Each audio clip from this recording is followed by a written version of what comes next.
नमस्कार दोस्तों, श्री सीताराम। मैं हूं नीलेश सत्यभामा और आप देख रहे हैं आपका अपना चैनल अनकहा इतिहास। जैसा कि आपने कई जगह पे सुना या पढ़ा होगा कि हनुमान जी की शादी हुई थी, उनका विवाह हुआ था। कुछ लोग कहते हैं हुआ था, कुछ लोग कहते हैं नहीं हुआ था। तो आइए आज हम इसी बारे में चर्चा करेंगे। तो शुरू करते हैं आज का वीडियो। तो दोस्तों, मैं सबसे पहले आप लोगों को ये बताना चाहूँगा कि हनुमान जी का विवाह हुआ था और एक नहीं, उनके तीन विवाह हुए थे। लेकिन विवाह होने के बाद भी वह ब्रह्मचारी क्यों थे, उन्हें ब्रह्मचारी क्यों कहा जाता है, आज हम इन सारे रहस्यों से पर्दा उठाएंगे। ये जो हनुमान जी के विवाह का अंश है, यह हमें मिलता है पराशर संहिता में। जी हाँ, अगर आपको कभी मौका मिले पराशर संहिता पढ़ने का या सुनने का, तो आपको उसमें यह अंश जरूर मिलेगा। यह बात तब की है जब हनुमान जी ने शिक्षा पाने के लिए, विद्या पाने के लिए सूर्यदेव से प्रार्थना की। हनुमान जी ने सूर्यदेव से कहा कि आप देवों में सबसे बड़े हैं, आप मुझे जितनी भी विद्या और जितनी भी निधि हैं, आप मुझे वो सिखाइए। सूर्यदेव ने उन्हें विद्या देने से मना कर दिया। उन्होंने कहा कि नहीं, मैं तुम्हें विद्या नहीं दे सकता। उनके पीछे एक डर भी था। उन्हें लगा कि ये वही हनुमान है जिन्होंने बाल रूप में मुझे खाने का प्रयास किया था और मुझे खा भी लिया था। अगर इन्होंने फिर से वैसे ही किया तो अब तो ये बड़े भी हो गए हैं। तो सूर्यदेव ने उन्हें विद्या देने से मना कर दिया। लेकिन हनुमान जी ने उनकी बहुत प्रार्थना की और उसके बाद सूर्यदेव मान गए। तो जब सूर्यदेव ने हनुमान जी को विद्या देना शुरू किया, जिनमें से जो 5 निधियां हैं वो तो उन्हें हनुमान जी को दे दी, लेकिन जो बाकी की 4 निधियां हैं वो उन्हें नहीं दे पा रहे थे।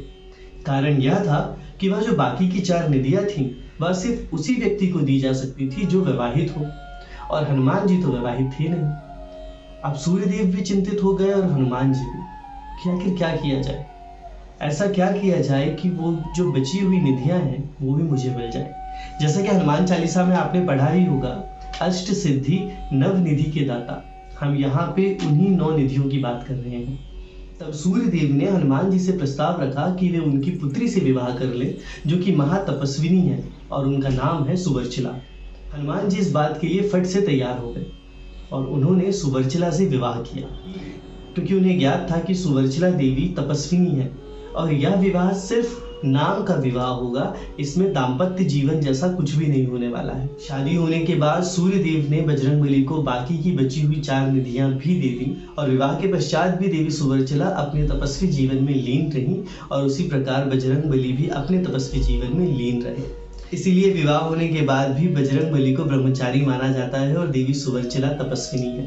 तो ये तो बात हो गई हनुमान जी के पहले विवाह की। तो चलिए अब बात करते हैं उनके बाकी के 2 विवाहों की। अगर पाउन चरित्र की बात की जाए तो उसमें वर्णित है हनुमान जी के बाकी के 2 विवाह। हनुमान जी का दूसरा विवाह कुछ इस तरह हुआ कि एक बार वरुण देव और रावण के बीच बहुत भीषण युद्ध हुआ, और यह घटना रामायण से पूर्व की है। जब उनके बीच यह भीषण युद्ध हुआ तो हनुमान जी ने वरुण देव की सहायता की और डटकर रावण की सेना से मुकाबला किया, और देखते ही देखते उन्होंने रावण की सेना को ध्वस्त कर दिया, रावण की सेना को परास्त कर दिया। और पराजित होने के बाद रावण ने हनुमान जी से प्रार्थना की कि आप मेरी पुत्री के साथ विवाह कीजिए, और हनुमान जी इस प्रस्ताव को ठुकरा नहीं पाए, क्योंकि वो एक पिता और एक पुत्री के बीच के संबंध को बहुत अच्छी तरह से समझते थे। शायद रावण के मन में यह संशय रहा हो कि मुझ जैसे पराजित राजा की पुत्री से विवाह कौन करेगा। हनुमान जी ने विवाह के प्रस्ताव को मान लिया, और इस तरह रावण की दुहिता का अर्थ होता है बेटी, और इस प्रकार रावण की पुत्री अनंग कुसुमा का विवाह हनुमान जी से हुआ। तो ये तो बात हुई हनुमान जी और अनंग कुसुमा के विवाह की, जो कि रावण की बेटी है। अब बात करते हैं हनुमान जी के तीसरे विवाह की। और जब इस युद्ध के बाद हनुमान जी वापस वरुण देव के पास पहुंचे और उन्होंने सारी घटना बताई, वरुण देव उनसे अत्यंत प्रसन्न हुए और उन्होंने कहा कि आप तो पराक्रमी हैं, महाबलशाली हैं, जैसा कि हम रामायण में और रामचरितमानस में, इसके अलावा हनुमान चालीसा में भी पढ़ते हैं, अतुलित बल धाम, जो अतुलित बल का धाम है। मैं चाहता हूं कि आप मेरी पुत्री से विवाह करें। और इस प्रकार वरुण देव की पुत्री सत्यवती का विवाह हनुमान जी से हुआ। लेकिन गौर करने वाली बात यह है कि हनुमान जी की 3 शादियां जरूर हुई थी, लेकिन उनका किसी के साथ भी दाम्पत्य जीवन कभी नहीं रहा। वे हमेशा अपने ब्रह्मचर्य में लीन रहे, वे हमेशा अपनी राम भक्ति पर लीन रहे। राजस्थान में एक मंदिर भी है, हनुमान जी अपनी प्रथम पत्नी यानी देवी सुवर्चला के साथ विराजमान है और आप वहां जाके उनके दर्शन भी कर सकते हैं। तो दोस्तों, आज की वीडियो में हमें पता चला कि हनुमान जी का विवाह हुआ था, लेकिन वो तब भी ब्रह्मचारी थे और उनके कितने विवाह हुए थे।